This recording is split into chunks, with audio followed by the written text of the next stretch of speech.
السلام عليكم ورحمة الله تعالى وبركاته. أصدقائي المتتبعين الكرام، أهلا وسهلا بكم في المختبر السياسي. تحياتي لكم جميعا، تحياتي لجميع الإخوة والأخوات متتبعي قناة المختبر السياسي، وشكرا جزيلا لكم على دعمكم ووفائكم، وتحياتي لكم جميعا. كنبغي نشكر جميع الإخوة والأخوات الذين في الدعم وسند شرطة القناة وكل الأوفياء لهذه القناة المتواضعة. الموضوع اللي على قبله درت هذا التسجيل هو واحد الموضوع اللي مهم ومهم جدا، لانه كيبين بزاف ديال الامور اللي خصنا نلاحظوها. النظام الجزائري كيبين عاوتاني من خلال السيكولوجيا السياسيه على انه وصل لواحد الدرجه من الانحطاط وواحد الالم اللي خلاه ما يقدرش يسكت على ما يحدث. فالنظام الجزائري اللي استثمر في الغباء ديالو، واللي المغرب كذلك استثمر في الغباء ديال النظام الجزائري، يعني بشكل من الاشكال. وكما هو علم السياسه ضروري انني نستثمر في اخطاء الغير، لان الا كان الغير مكلخ فانا ماشي غادي نجلس نربي فيه.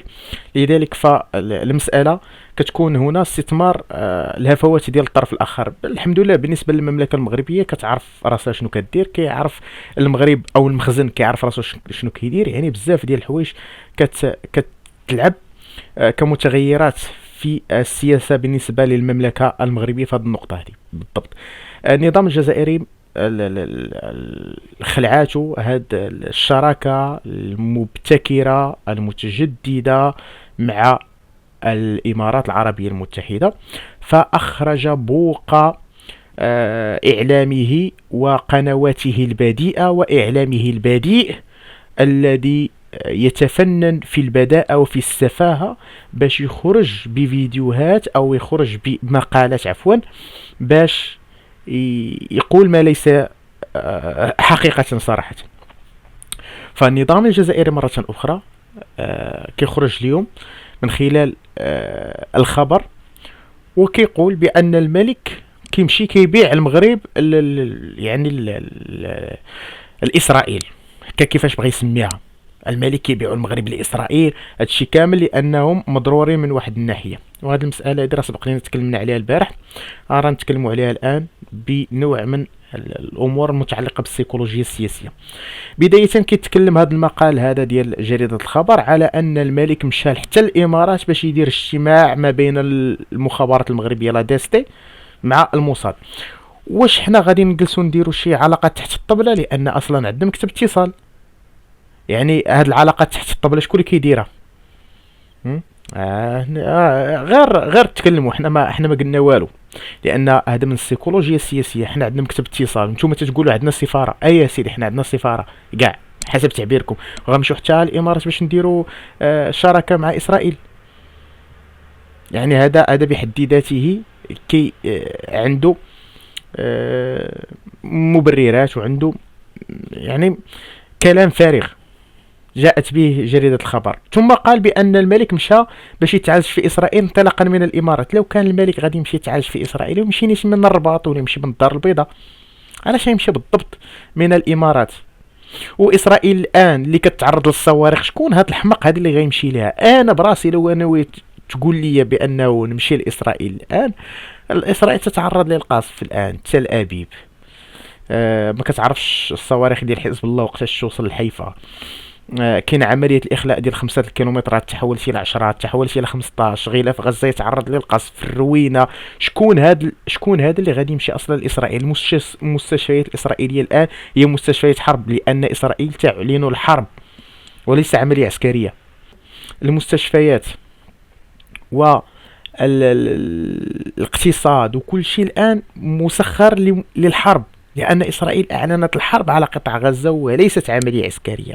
غير هذا النظام هذا ما كيعرفش راسو اش يقول. الحاجة الثانية تيقول لك بأن الاستثمارات الإماراتية هي استثمارات إسرائيلية مخبية. وعلاش؟ حنا راه ديجا عندنا استثمارات إسرائيلية. شنو الفرق ما بين استثمارات؟ يعني حنا علاش غادي نضطروا نتخباو؟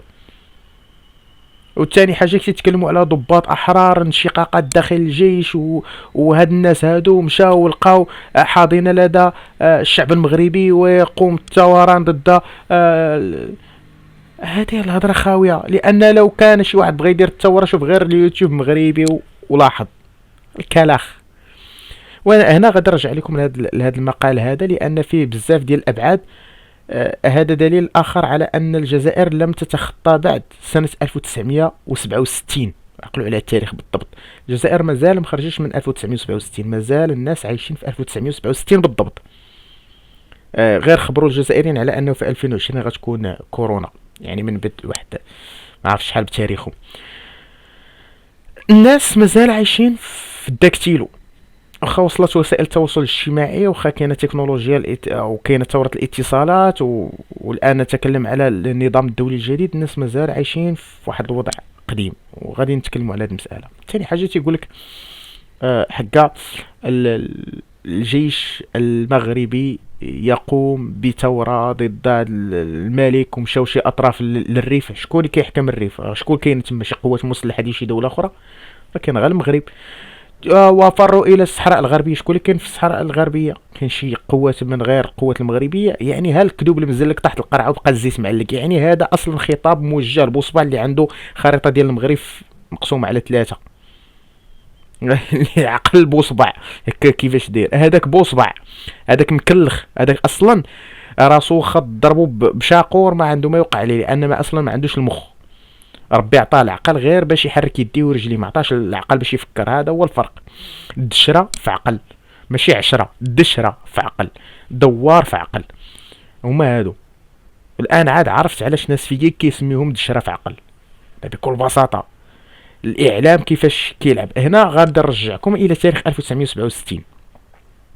فتاريخ 67 بالضبط كانت فيه النكبه او النكسه، عفوا النكسه، لان النكبه كانت 1948. 1967 كانت النكسه. خرج الاعلام المصري انذاك في ديك المرحله تيتكلم على ان اسرائيل قد هزمت، وان الجيش المصري على مشارف او وصل الى الرشراش اللي الان ايلات، وانه صافي ما بقى لينا والو، غادي نوصلوا الى بئر السبع، وصافي حنا القوات ديالنا قربت الى حيفا، وغنوصلوا لعكا. والهضره ديال الخاوي من بعد بانت بان مجرد بروباغندا لتطبيع الشعب المصري فقط. فالنظام الجزائري الان الخطاب لما موجه لبوصبع مضبع راسو مربع، لان لو كانت شي حاجه انا اللي ساكن وسط الرباط غتخفى عليا مثلا على سبيل المثال، وانا حتى البارح في الليل او عفوا البارح في العشيه بقيت مستمر في الرباط حتى تقريبا حوالي 7:30 مساء. يعني شي مرات كنكون اطول، يعني شي مرات ما تيكونش عندنا التزامات كنكون اطول، شي مرات كنبقى حتى ل 9:30 10 الليل 11 الليل انا مازال في الرباط. يعني لو كان شي حاجه انا ما نسيقش لها الخبار، يعني هاد الناس عايشين في الرباط اكثر منا، او لا الرباط ديالهم ماشي هو الرباط ديالنا. ها واحد. الحاجه الثانيه يعني تيتكلموا على انشقاقات، زعما كيفاش حنا ما سقناش؟ زعما انشقاقات ما يخرجوش ببيان، عفوا هاد الانشقاقات هذه ما يخرجوش ببيان، عفوا بيان مصور على الشكل اللي كاين في موريتانيا. ما غيصوروش هذا الشيء. قال لك بعض من الضباط التحق به اسبانيا في قوارب الموت الحراقه. انا حنا شفنا هذا الشيء غير عند واحد الدوله اللي شفنا الجنود ديالها بزيهم العسكري مشاو الى اسبانيا. يعني هنا واحد محاوله اسقاط نفسي، معناه على ان ما يحدث داخل الزريبه، داخل الزباله حاشاكم ديال حظيره الكبار. يعني شنو كدير واحد العمليه ديال بروباغندا كبيره باش تحقق واحد المكتسبات على المستوى الاعلامي، لان في واقع الامر ما قادرينش يحققوا لا على المستوى الاعلامي ولا على المستوى السياسي ولا على المستوى العسكري اي انجاز ضد المملكه المغربيه. فهما الان كيتجهوا الى تطبيع بوصبه ويقول لي راه حنا بخير، مع العلم على ان هذا الخبر ينم على كثير من الاشكالات الداخليه داخل الزريبه او حظيره الكبار، الزباله المحتضنه للبوزبال. فهنا اعتقد بان كاين بزاف ديال الامور المخافيه اعظم. هذا ما خفي اعظم لابد من فهمه، على ان الان الجزائر على صفيح ساخن وتحاول لملمه الجراح ديالها من خلال نشر بروباغندا تجاه المملكه المغربيه. الحاجه الثانيه هو انه النظام الجزائري اصبح يفهم ويعرف على ان هذا الاضطهاد الذي يعيش فيه الجزائري غيخرجوا باش انه غينقلب على النظام الجزائري، والدليل هو انه الان كيصنع عليه عدو خارجي متمثل في المملكه المغربيه، وكيصنع ليه متنفس في الوقت اللي كتوقف الحرب في قطاع غزه، كيشعل ليه الميش ديال الصحراء الغربيه المغربيه، باش انه دائما كيبقى الجزائري يناضل ويندد ويشجب وكينسى الواقع المرير ديالو. وهذه المساله هذه اللي تيتكلموا عليها، خاصه فاش يتكلموا على الفقر وتيتكلموا على الجوع وكيتكلموا على هذا الشيء، فاحنا كنعرفوا شكون هي الدوله اللي مقاتله على العدس، الدوله اللي شرعت عقوبات بالنسبه لاي واحد عنده اكثر من 2 كيلو ديال الفول، ولا اكثر من 2 كيلو ديال الحمص، ولا اكثر من 2 كيلو ديال اللوبيا ولا العدس. يعني هذه هي الدولة اللي كتعيش على شفا المجاعة. أما بالنسبة للدول الأخرى لا مجال للمقارنة، وبالتالي فالنظام الجزائري الآن بدأ كيحس على أنه بدأ تتزعزع بعض الامور الداخليه عنده، فبدا كينقل هذا الفشل ديالو تجاه المملكه المغربيه، وكيتكلم على ان الملكيه باتت ايامها معدودات حسب اعلامهم المكلخ، في حين على انهم كنذكر انا شخصيا على ان ايام الجزائر اصبحت معدودات، وهنا نقدر نلخصها في 3 سنوات حتى ل5 سنوات كاقصى تقدير، وما غتكونش شي دوله في الخارطه اسمها الجزائر. لان المغرب اول حاجه اللي كيخيف او اللي كيخلع النظام الجزائري هو التلاحم ما بين الشعب وما بين العرش، وهذه المساله هذه دايره لهم مشكل، لان هذا التلاحم هذا بحد ذاته كيعرفوا بانه سلاح قاتل امام حتى اعتى الجيوش في العالم. ثاني حاجه هو ان اسرائيل مساليه قبه باش غادي تجي تحكم في الجيش المغربي. لو كانت مساليه قبه باش تجي تحكم في الجيش المغربي كون راه دارت بعدا شي حل من خلال الجيش المغربي بعدا في قطاع غزه، ماشي راه عندها الخسائر بالالاف والمئات.